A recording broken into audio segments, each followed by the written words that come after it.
जय गुरु जी।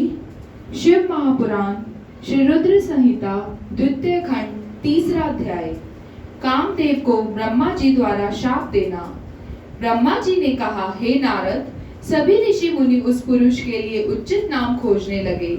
तब सोच विचार कर वे बोले कि तुमने उत्पन्न होते ही ब्रह्मा का मन मंथन कर दिया है, अतः तुम्हारा पहला नाम मनमंथ होगा। तुम्हारे जैसा इस संसार में कोई नहीं है, इसलिए तुम्हारा दूसरा नाम काम होगा, तीसरा नाम मदन और चौथा नाम कंदर्प होगा। अपने नामों के विषय में जानते ही काम ने अपने 5 बाणों का नामकरण कर उनका परीक्षण किया। काम ने अपने 5 बाणों को हर्षण, रोचन, मोहन, शोषण और मारण नाम से सुशोभित किया। ये बाण ऋषि मुनियों को भी मोहित कर सकते थे। उस स्थान पर बहुत से देवता व ऋषि उपस्थित थे। उस समय संध्या भी वही थी। कामदेव द्वारा चलाए गए बाणों के फलस्वरूप सभी मोहित हो गए। सबके मनों में विकार आ गया। सभी काम के वशीभूत हो चुके थे। प्रजापति, मारीची, अत्रि, दक्ष आदि सब मुनियों के साथ साथ ब्रह्मा जी भी काम के वश में होकर संध्या को पाने की इच्छा करने लगे। ब्रह्मा व उनके मानस पुत्रों सभी को एक कन्या पर मोहित होता देखकर धर्म को बहुत दुख हुआ। धर्म ने धर्म रक्षक त्रिलोकीनाथ का स्मरण किया। तब मुझे देखकर शिव जी हंसने लगे और कहने लगे, हे ब्रह्मा, अपनी पुत्री के ही प्रति तुम मोहित कैसे हो गए? सूर्य का दर्शन करने वाले दक्ष, मरीचि आदि योगियों का निर्मल मन कैसे स्त्री को देखते ही मलिन हो गया?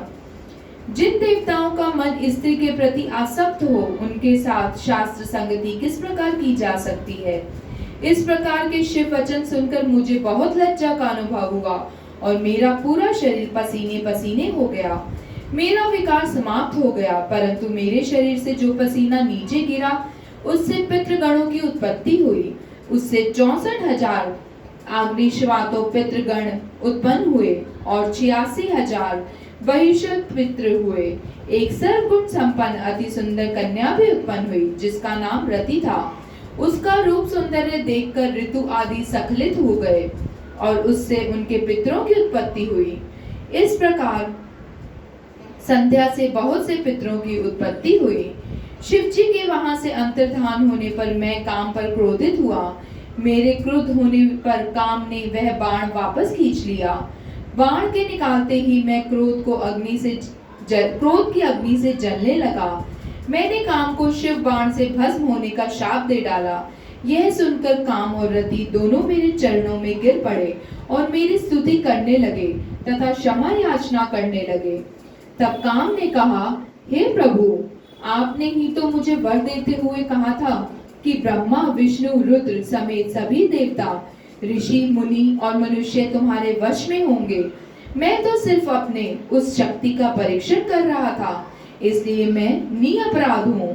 प्रभु मुझ पर कृपा करें, इस शाप के प्रभाव को समाप्त करने का उपाय बताएं। इस प्रकार काम के वचनों को सुनकर ब्रह्मा जी का क्रोध शांत हो गया। तब उन्होंने कहा कि मेरा शाप झूठा नहीं हो सकता, इसलिए तुम महादेव के तीसरे नेत्र रूपी अग्नि बाण से भस्म हो जाओगे। परंतु कुछ समय पश्चात जब शिव जी विवाह करेंगे, अर्थात उनके जीवन में देवी पार्वती आएंगी, तब तुम्हारा शरीर तुम्हें पुनः प्राप्त हो जाएगा। श्री रुद्र संहिता द्वितीय खंड तीसरा अध्याय समाप्त। जय गुरु जी।